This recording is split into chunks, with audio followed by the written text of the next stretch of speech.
Good morning, colleagues. I hope you can all hear me and see me. I'm taking the nods as a acknowledgement on that. So good morning very much. Thank you so much for joining us today. My name is Ola Göransson. I'm with the United Nations Department of Economic and Social Affairs. My job here today is simply to welcome you to this webinar. This is part of our webinar series of the Partnership 2030 Agenda Partnership Accelerator. Although today's event will be somewhat different, it's more of a learning seminar, meaning we don't have a panel of speakers that we usually do, but rather we have a lecturer, which is Mr. Darian Stibbe from the Partnering Initiative. Just a quick background before we start this webinar or seminar. This guidebook that we will present today was developed in partnership with the TPI, the Partnering Initiative, as part of the 2030 Agenda Partnership Accelerator project. And the purpose of this is really how to explore how multi-stakeholder partnerships can deliver positive impact for the Sustainable Development Goals. And we felt that since it's such a rich publication and rich material of resources, we felt it was worth unpacking all of this knowledge through this webinar. We have also worked on making an online learning library out of this guidebook, which we're launching today. The library draws on several other resources as well, including our COVID-19 partnership research, a focus module on small island developing states, a partnership platform module, entry points to our national partnership support. And it's really an interactive library that is complemented with stories and videos of interviews. So just a reminder before we start, this event is held in two parts. So today's part one will focus on the who, the what, and the why, the rationale for partnering, the unique resources each societal sector brings to the table, and the different forms and types of partnerships that can align and combine those resources to deliver transformative results. And tomorrow's event, part two, is same time, we'll focus more on the how, the partnership processes, the building blocks of effective partnerships, and supportive tools. Both webinars are being recorded and will also be available to view at the learning library that we're launching today. So with that, I wish to hand over the floor to Darian to take us through today's learning seminar. And I know there will be an opportunity to also ask questions at the end. So thank you so much again, and over to you, Darian. Many thanks, Ola, and welcome everybody. It's great to see so many familiar faces on the webinar today. And it's very much my pleasure to introduce to you the SDG Partnership Guidebook, and particularly the online version of the SDG Partnership Guidebook. Now, as Ola said, we developed this guidebook because partnering for the SDGs is absolutely one of the key mechanisms to deliver sustainable development. And we know that it was given SDG 17, it was given its own SDG, but unfortunately SDG 17 itself, I think it's fair to say, is not necessarily sufficiently, it doesn't give much detail about what it really means in practice. It doesn't really talk about how it is that actually the SDG is about bringing together all societal sectors to collectively bring together all resources in order to deliver collaborations that can really transform systems and deliver really transformational impact. And so we wrote this guidebook in order to be able to give sort of much more detail about what it's all about, but also explicitly how to make these partnerships happen and how for these partnerships to be as effective as possible. So what I'm going to do is I'm going to talk you through the website that we've developed and the resources that are available. But at the same time as doing that, I'm simultaneously going to be sort of giving almost like a partnership 101 talking about SDG partnerships. As Ola says, this is the sort of more strategic side about why one uses these partnerships, what the different types of partnerships, the value created from collaboration is, something around the different stakeholders and their interests and needs. And so by the end of this, we hope that you will be familiar with the resources available and also a little bit familiar with partnering for sustainable development. So just to start off, I'm just going to share my screen. Hopefully you can see that. So this is the guidebook that we developed, the SDG Partnership Guidebook. And you will see that it has a whole, within this guide, it's set up so it talks about the scene, setting the scene, understanding around partnerships with the SDGs, understanding particularly around business as a key development actor. It then goes through looking at really understanding the terminology of partnering, trying to get real clarity about what we mean by partnership, as well as how partnerships can deliver collective value. Then the part 3 is about designing and implementing the partnership process, the building blocks for effective collaboration.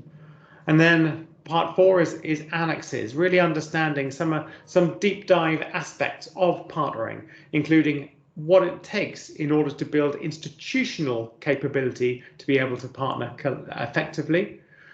Also, it looks at the sort of the country context and how the country context affects partnering across all stakeholder groups, and also looking at partnerships for transformational development. What are those system transformational partnerships?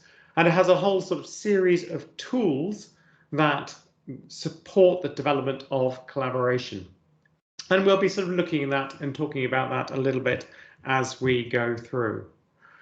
So what we're going to look at today is also the website and the resources that are available here. So this is the Partnership Accelerator website, and huge kudos to Ola and colleagues for pulling all of this together based on the material from the guidebook that colleagues from the Partnering Initiative as well as Ola and others pull together. And in the website, you can see it talks about the Partnership Accelerator and what it's aiming to achieve, about supporting country level action, helping to support the platforms in country to catalyze partnerships, and also around building the skills and competencies required for effective collaboration. So the Partnership Accelerator is all about in-country partnership action. And you'll see that we have a range of resources. So we have what we call the learning library, and this is what I'll be going through in detail as part of kind of like this Partnerships 101. We also have dotted throughout the site these partnership insights where we get real partnership practitioners, experts in partnering, just to share some of their experiences in collaboration. And we feel that these interviews, whether they're videos or audio, really begin to sort of bring forward many of the issues, many of the challenges, but also the success of how to make partnerships happen. Then, of course, we've got the webinar series, the Accelerator, so we have access to all of the different webinars that we have developed. And then finally, we have the section looking at the country and regional support. So the Accelerator, as I said, works in country to support UN country teams, support the government, to build platforms and develop capacities. And these are the countries that the Accelerator is working in. And within each of these countries, then you'll be able to see all of the different resources, the actions that were taken, etc., etc. Here, for example, in Kenya, we ran a training, and on this website, it includes the program for this partnership training and forum that we developed, etc., etc. So that's the overall website. And what we'll do is we'll go into the learning library. And in this learning library, it is set up in various different ways. So the first way is the key curriculum, if you like, of what everybody needs to know about partnering for sustainable development.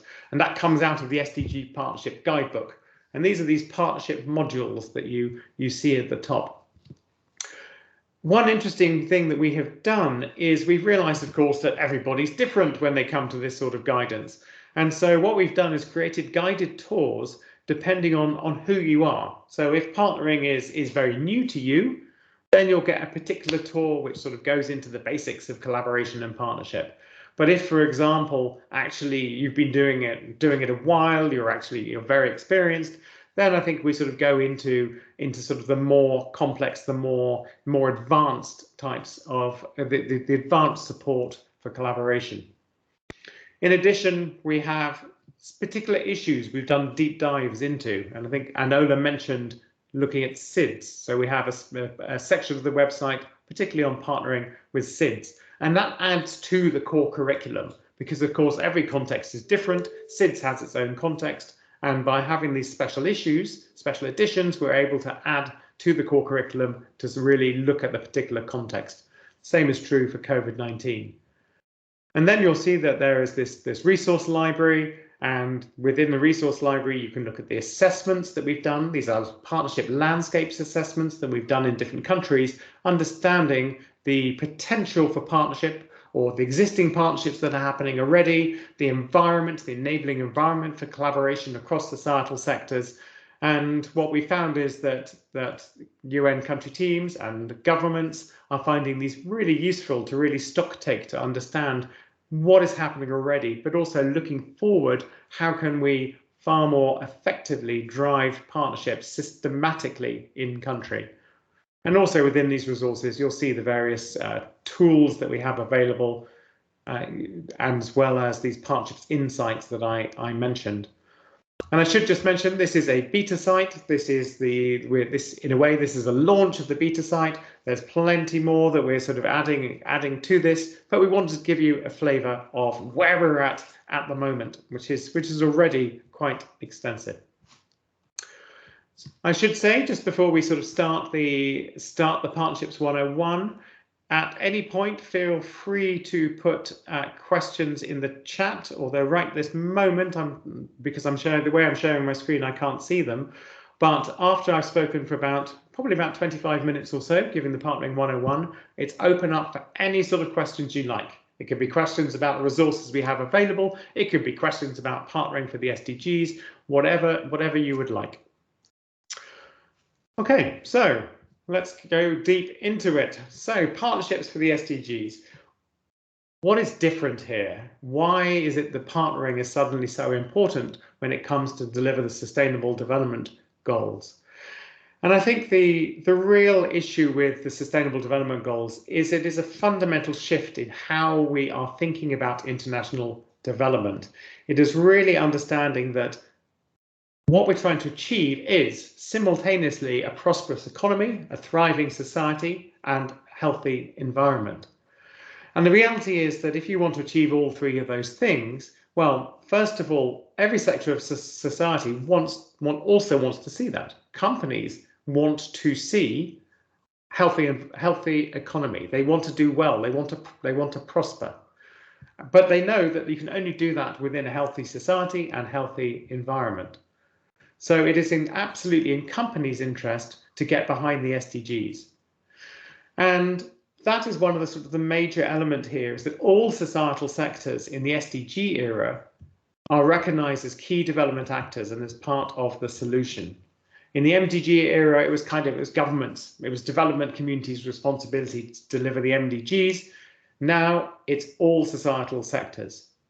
The other element is the SDGs are really trying to develop or to work more transformationally, to be tackling the real underlying issues rather than just addressing or treating the symptoms.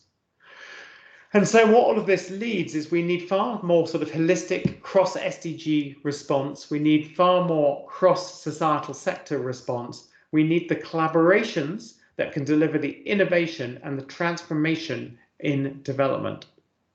And that's why partnering is really essential here. Sustainable development only happens when we all come together, where we understand the unique roles every sector can play, and that by combining those roles, we can deliver something just impossible without. And we need to work much more holistically. We need to understand that nutrition and health and water and agriculture, for example, are all highly interconnected. So we need to be able to work across silos. to be able to deliver more transformationally.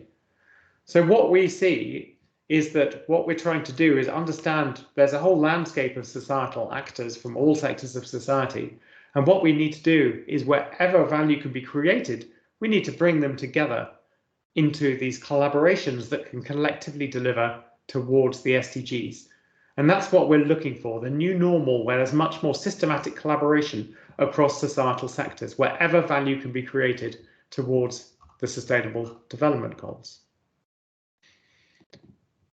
So that gives you sort of an idea of what the philosophy is behind this. And the first sort of element of it, we talked about the fact that the private sector is almost, up until perhaps the launch of the SDGs, were not necessarily considered to be sort of a key development actor. But the reality is, as I've said, within the SDGs, they absolutely are. But it's important to realize, what is the private sector? Because the private sector is everything from multinational companies, huge investment banks, down to a smallholder farmer. That is still private sector. And it is incredibly diverse. And the reality is that in developing countries, 90% of the private sector is in the form of SMEs.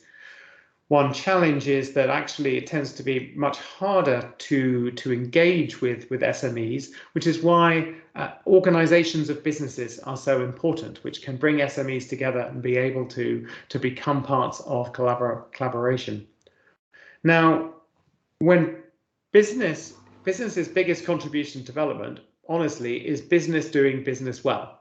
It is business delivering its goods, its services in ways that are responsible, inclusive, and sustainable. Because business, by the fact that employs people, is already creating and sustaining livelihoods and reducing poverty.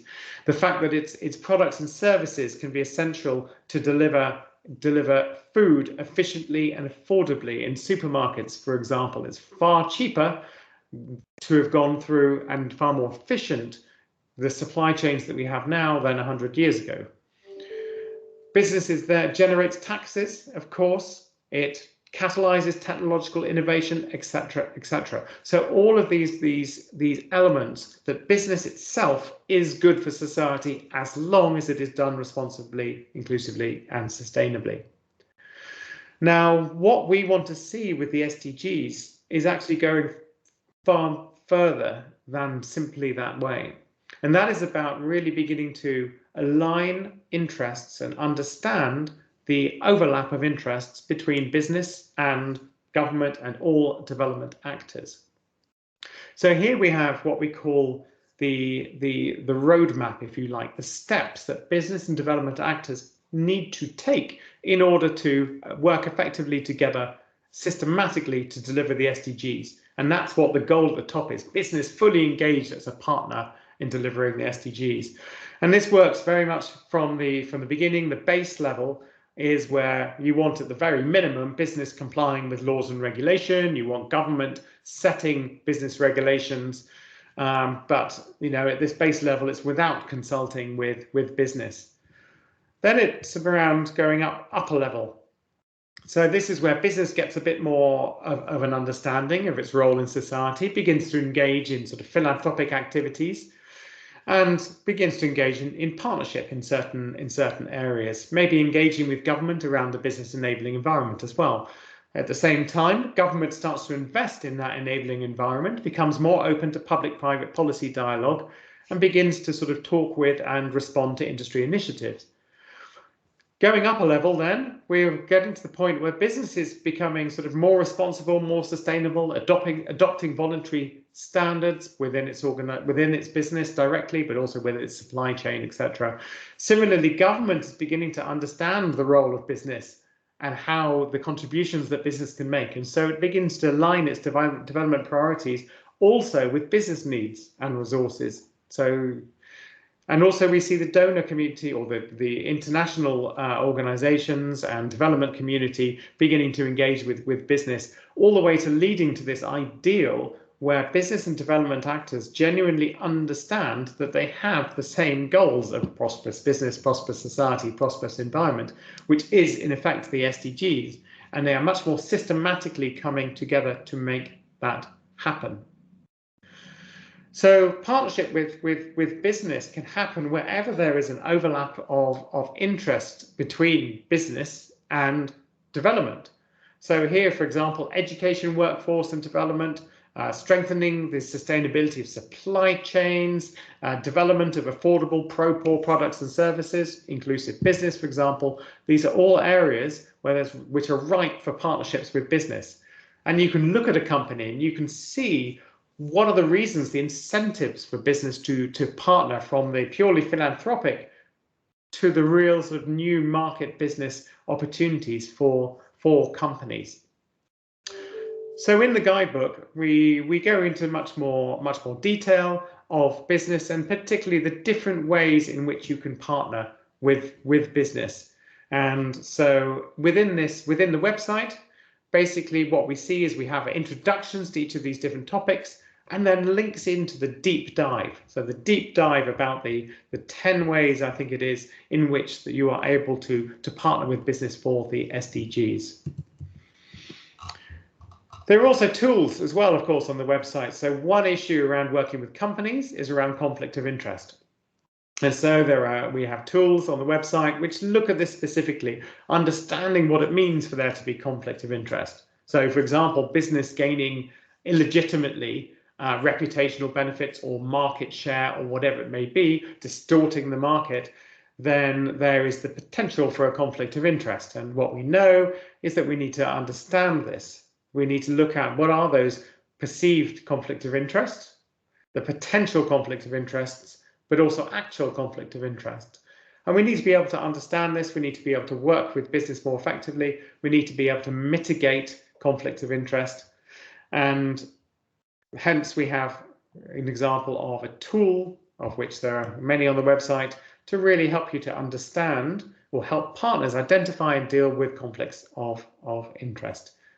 And this is a sort of typical tool. It gives you a whole bunch of questions, or gives you a framework for analysis, then gives you a bunch of questions to try to determine if there is a conflict of interest of various different sorts, and then gives you ideas about then what you need to do about it. So these are the type of tools that are available. Okay, so moving on to understanding about partnerships themselves. So the word partnership is just used in so many different ways that we felt it's necessary to be able to really better understand what it means in practice and the different forms of partnership and how they create value. So the UN definition, an ongoing collaborative relationship between or among organizations. So this is aligned with the formal UN definition, but this is the definition that we have developed specifically for partnerships for the SDGs. So an ongoing collaborative relationship among organizations from different stakeholder types, aligning their interests around a common vision, combining complementary resources and competencies, and sharing risk to maximize value creation towards the SDGs and deliver benefit to each of the partners. Now, this is quite an important definition. There's a lot in it, which is why we unpack it here on the website and in the guidebook, because the important thing is around that common vision. It's an important thing is that we are all going to benefit from this. We can bring our resources together, and the complementary resources is important, because we can do things that we couldn't otherwise do because we have these complementary resources. And then finally, the maximizing value creation is essential. Every partnership needs to be about how to create the greatest value towards this common vision. And to help understand the different types of partnerships better, we have developed this partnership spectrum. And this partnership spectrum allows you both to understand the partnerships you're involved in and what type of partnerships you want to be developing. Because depending on the type of partnership, then you will go about it a different way. There are different implications for the different type of partnerships in terms of the amount of time and effort it takes to develop it, and even the process for developing it. So here we have everything from the sort of level 1, in which we're kind of leveraging resources for my organization, or we're maybe donating resources or giving resources to another organization. So this could be an NGO receiving funding from a company towards delivering a program.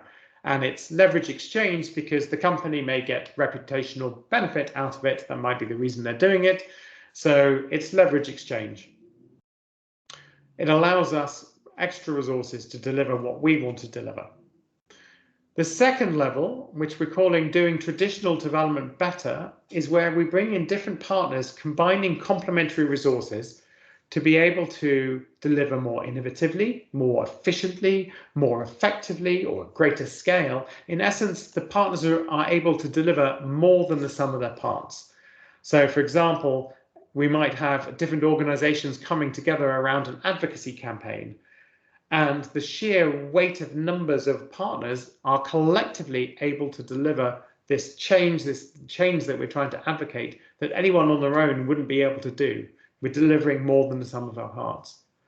And so coming to the third level, transformational development, and this is where we're wanting genuinely to deliver system transformation, where we're able to bring the different levers of different societal sectors from the policy and regulation that the public sector can bring to the table, the commercial approach or innovation or data or whatever it may be the private sector can bring. It might be about bringing finance actors in. It might be about having NGOs or community being able to build capacity, all these different levers to be able to transform a system. So the example that we have here is trying to transform an agricultural value chain to start using to incorporate biofortified seeds, so that they have far more nutrition that goes all the way through from the farmer growing using biofortified seeds to then increase nutrition throughout the value chain. It's a transformation because it's a permanent change that will continue to deliver nutritional benefits forever, we hope. So that's what we mean by system transformation, and it's by bringing together the different and complementary resources and instruments within society that we're able to deliver it. Okay. So all the way through the guidebook, or the online version, we have, wherever we can, we've got examples of different elements of it. And this one, for example, is a video produced by the Global Partnership for Effective Development Cooperation, which looks at a change from subsistence farming to modern commercial agriculture, that system transformation. So hopefully you will see a range of useful insights, useful examples all the way through. Okay, I'm just going to introduce 2 more sessions. And the first one is really around understanding stakeholders. And this is really about appreciating the resources that different stakeholders bring to the table, appreciating the interests of different resources, and understanding how, in what way you can work with them, in what ways it might be challenging to work with different stakeholders that you're trying to collectively bring together in a partnership. And so here what we've done is we've tried to pull out all the different elements, the different resources that different sectors can bring to the table. So starting, for example, with business, often we think about business bringing money, and that is their input. The reality is that's probably one of the least interesting things that business can bring to the table, because actually the very fact that business uses a commercial approach, a market-based approach, means that if you can try and solve a societal issue using something that's commercially viable, just simply creating these products and services, they can scale because it's commercially viable. So we can tackle an issue, whether it's providing new approaches to sanitation, or it could be through nutrition, creating new products that are highly nutritious, etc. The products and services themselves can be part of the solution. But we've got everything else as well. They've got enormous influence through their branding, or their brand power rather, through their marketing. They have access to data that others simply don't. Mobile phone companies can help to track how refugees move across countries or across regions from mobile phone data. There's all sorts of things that business can bring. And the rest of this is looking at, what is it that academia can bring to the table? What is it that civil society and international NGOs can bring? The international knowledge and resources, the technical knowledge, this legitimacy and social capital that's hugely important, the ability to organize and engage people. All of these different actors have something clear and distinct that they're able to bring together. And what that means is that we can have these different parts of the jigsaw that collectively are able to create these partnerships, create value or create transformation. And as with all these things, you can then click to get more information. So if you were to click on here, then you will find for each of the different sectors, we have government talking about the roles and their interests, why they want to be why would they want to be part of partnerships with the SDGs, the resources they bring, how they are organized, and then some of the considerations about how you would go about working with them. So for example, with the government, it talks about the fact that in most countries, if you want to achieve impact at scale, then you're going to have to work with the government. And because for two reasons, one is they have the infrastructure that you can help to develop, or that they can bring to the table, but also it's the sanction. What we're doing for SDGs have to deliver towards national governmental priorities. Government is an absolute key partner for any partnership that honestly is delivering at scale, or involves hard infrastructure, or involves the public service infrastructure. So and then it does this for all of the different sectors. Okay, so this is around the stakeholders, but then also it's got the tools around, for example, stakeholder mapping. So how do we assess potential partners? We look at the interests partners have, as well as what they might be able to bring to the table. And we map this in this 2x2 matrix, because what we want are partners who are both really interested in the issue, and they bring critical resources to the table. And that is where we can start to map the different potential partners who we would then engage with. And this is the sort of stakeholder mapping tool that you will find both the website and in the guidebook. Okay, finally for today, we're going to look about maximizing value through partnership. And here we have sort of explaining videos. And so, for example, this video, I don't think you can hear it because I didn't share a sound, but that's okay. I'm just going to play it anyway, so you can see what it's about. So we have these explainer videos, which sort of talk about how it is that partnerships are able to deliver more than the sum of the parts. And what this does is it talks about things like collaborative advantage, about how 1 + 1 can equal 5. It also talks about the fact that often partnerships are not delivering anything like the value that they could and should deliver. And it goes into the variety of different ways in which the different types of partnership that you have seen already, about the ways that they are able to create value. And so, for example, it looks at the system transformation partnership. And of course, this was what I was talking about earlier, the different levers that need to be brought to the table.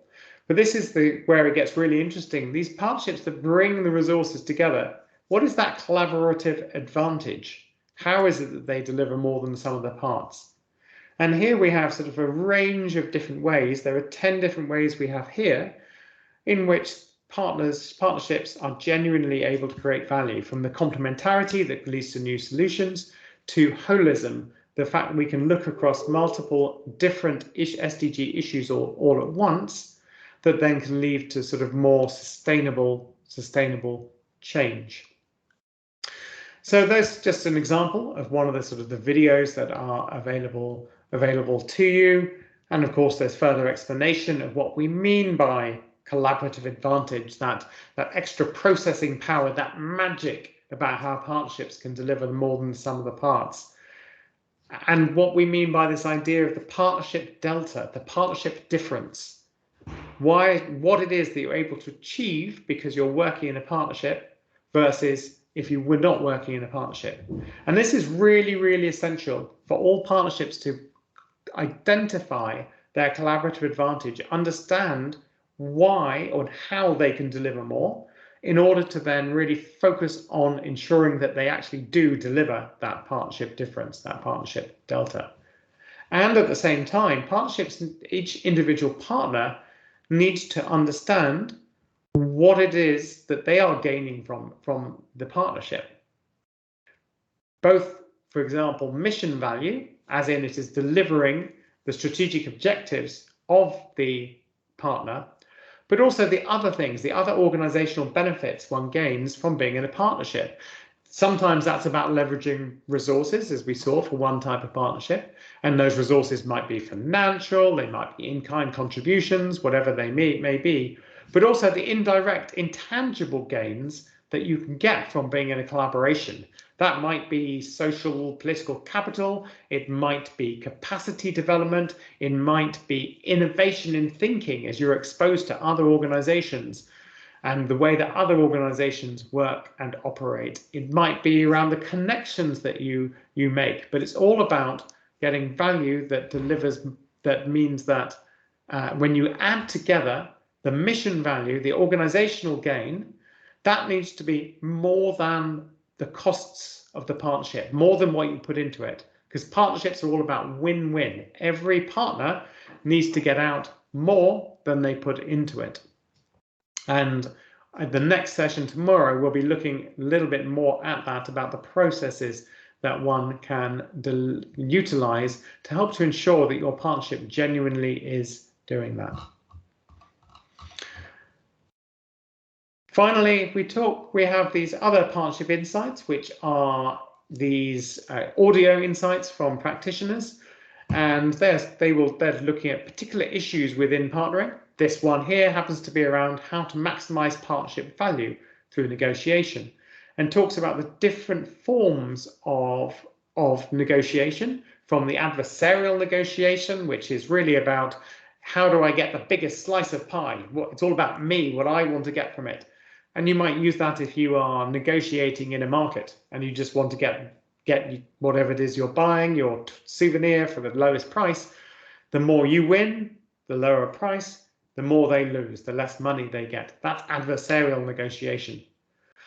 And then there's interest-based negotiation that many of you will be familiar with, often used in mediation and troubleshooting. It ensures that partners' interests are met, so that at least the minimum interests are met. But partnership negotiation is about value maximization. And it really is around how do we maximize the win? How do we get the most out of this collaboration for the partners, but also for the impact? And this is, rather than some sort of argument, this is much more brainstorming and co-creation. It can be really quite inspiring and energizing to have these sorts of discussions with your partners, and you can come up with all sorts of innovative approaches if you can utilize this particular form of negotiation. And you can see here you will find different tips on value-based or value maximization negotiation and the different approaches to delivering it. Okay, so there I've given you something of an introduction to the why for partnering, the what of partnering, the who is involved in partnering, the value that can be, the extra value that can be created through collaboration. And so this is kind of a strategy, if you like. And then next week, the next seminar, we will look at how to make partnerships happen, the building blocks of effective partnership and the process for partnering. So now it's over to you. Now it's the chance to have a discussion to ask any questions that you may have. And thank you. You've already started to put in quite a few questions as we went. So let's have a quick look to see some of the ones that I've come up that I can see. We've had a question from Sharafuddin Razi asking about if the Partnership Accelerator is an opportunity to find partners. And in fact, no, so the Partnership Accelerator is around building capabilities, helping to build platforms. It's not itself around matchmaking. That's not the role for it.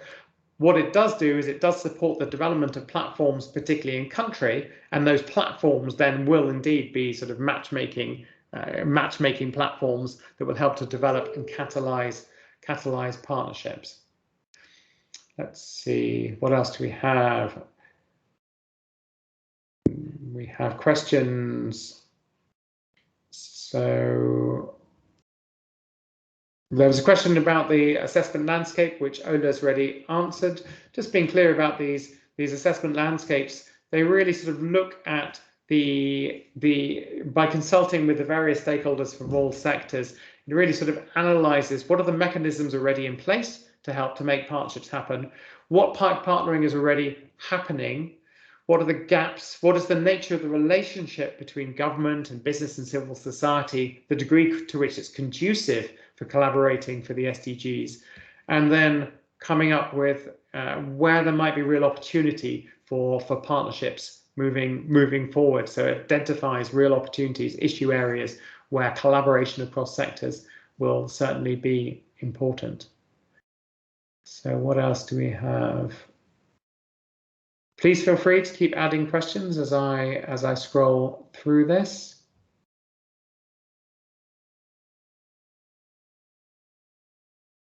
So, yeah, do we have any further questions? So one question from Alia: how can we fulfill our role as medical students to make real and impactful participation? And what partnerships can we make, putting in mind that I'm from Sudan? That's a great question. In fact, there is a specific initiative that I would highly recommend you get involved in, which is called Earth Medics and Earth Nurses, which is a global program. It is a program and is a movement of medics all wanting to collaborate and partner to help deliver healthy planet, healthy people. So I would highly recommend looking at earthmedics.com in order to see how you might be involved there. And another question we've got around sort of universities: how can universities get involved in addressing SDGs? And actually, universities have a really interesting role to play in multiple ways, because first of all, they have access to a lot of data, a lot of evidence. They can bring in a lot of sort of technical knowledge to partnerships, but they can also be the ones, because they're often considered fairly neutral, to be the ones to develop partnerships and bring in other stakeholders to the table. So when it comes to specifically how can universities get involved, well, I would recommend a few things. Firstly, well, in any particular department, what are your interests? And identify what it is you want to achieve. And many universities now are going well beyond their sort of purely their academic research, and they are actually looking at the SDGs, and they are mapping the type of things that they are doing, the research that they are doing, and the way they are teaching against the SDGs to see where it is they could actually bring something to the table. And then it's around, depending on your country, trying to engage whichever forums happen to be available. So it could be worth talking, for example, with the UN Global Compact Network. It could, depending on the country, it could be worth talking with the Resident Coordinator's Office. It certainly is worth talking with government. So there will always be a liaison between universities and government. That could be a place to start. Many governments more and more have SDG councils or SDG mechanisms to engage with all sectors, including academia. So you need to sort of find out what those are. And if you look at our landscape analyses, they will tell you what those are in those countries that we have done them. But it's really about going out, networking, talking to people, and just seeing where there is energy, where there is the potential here. And let's see, have there been any thought to impact-focused startup studios as intermediary platforms for bringing together the stakeholders to collaborate and do?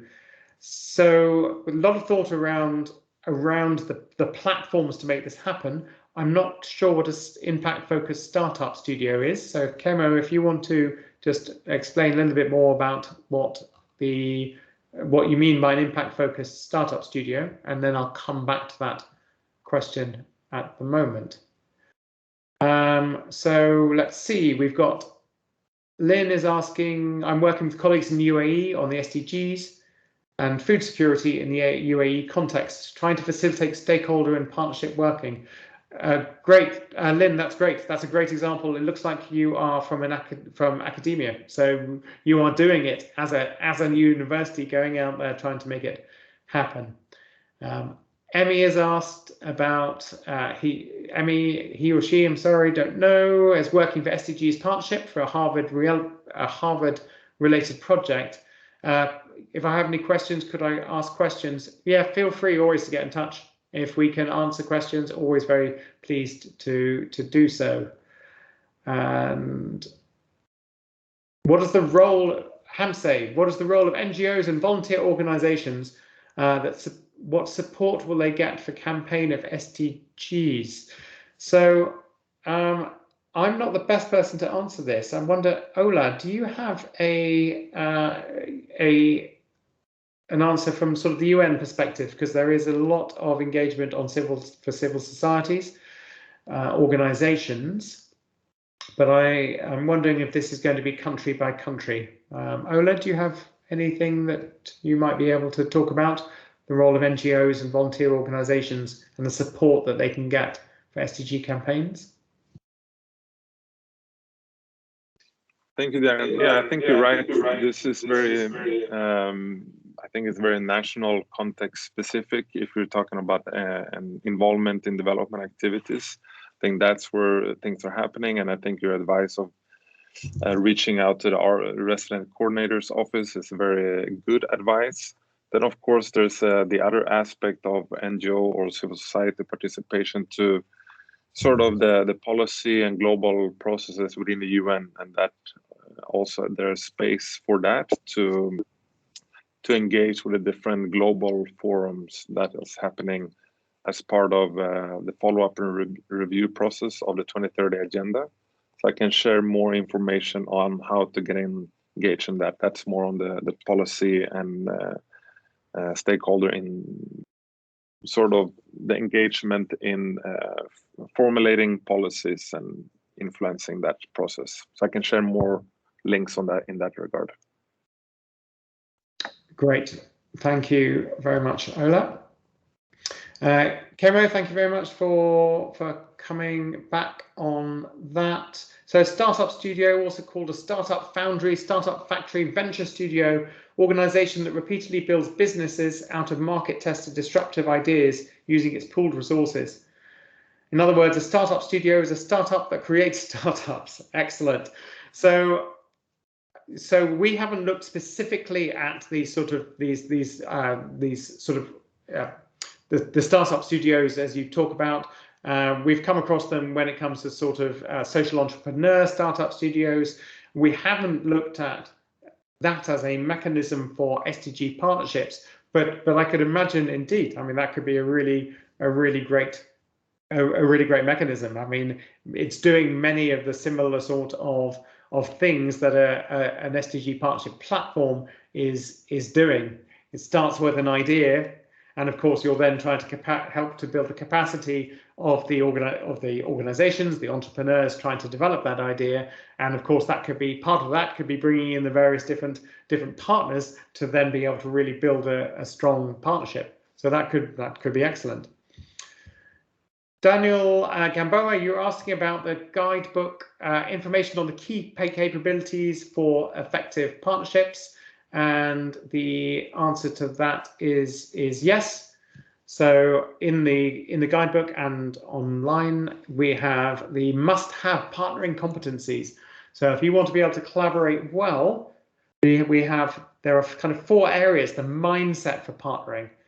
So this is really, I guess it's, first of all, it's a humility to know that you don't have all of the answers, and it's a real willingness, a desire to work with others to try to deliver more. But there's also the sort of the creativity there as well, the visioning, to be able to sort of to understand what is possible, to think from others' perspectives, and just think collectively what we could do. Something about risk taking as well. If we're working in these SDG partnerships, we're taking a risk because we're doing something new, something innovative. And some organizations are quite risk adverse, which can be a significant challenge to partnering. So having, I would say, as an individual, this being always striving forward to do something new and being courageous is important.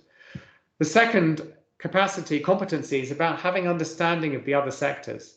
If we're going to work with business or we're going to work with government, we need to understand how they think and work and operate, what incentivizes them, what are their challenges and limitations of the different sectors. But we also need to reflect on ourselves. We need to think, well, how are we difficult to work with in certain ways? What do we do just within our organizational culture that actually others might find really quite challenging? Then the third one is around the skills, the human relationship skills, the ability to negotiate, as I talked about, the value maximization negotiation, but also around building trust, building up relationships, being able to mediate or resolve conflict, having difficult conversations. These are all massively important skills in partnering. And to be honest, important skills in everyday life, in being able to work professionally as well. Finally, there's the technical partnering knowledge. There is a way of developing partnerships that we know, we, the partnering community, know from 30 years looking at it, will help for them to be successful. So understanding what the partnering life cycle is and good processes for partnering, understanding the building blocks for partnership, understanding what happens in that dynamic relationship between partners, the dynamism of trust, of power, of benefit, of commitment, all of these different things. We need to be able to have this technical partnering knowledge as well. So those are what we look at in terms of the capacities. Let's have a look. And what else we have? Question from Nasoka. Thanks for the insights. Our pleasure. What the question is who is ideally or usually taking initiative to encourage other parties to collaborate and making partnership? Is that government sectors or others? That is a great question. The answer is it can come from anywhere.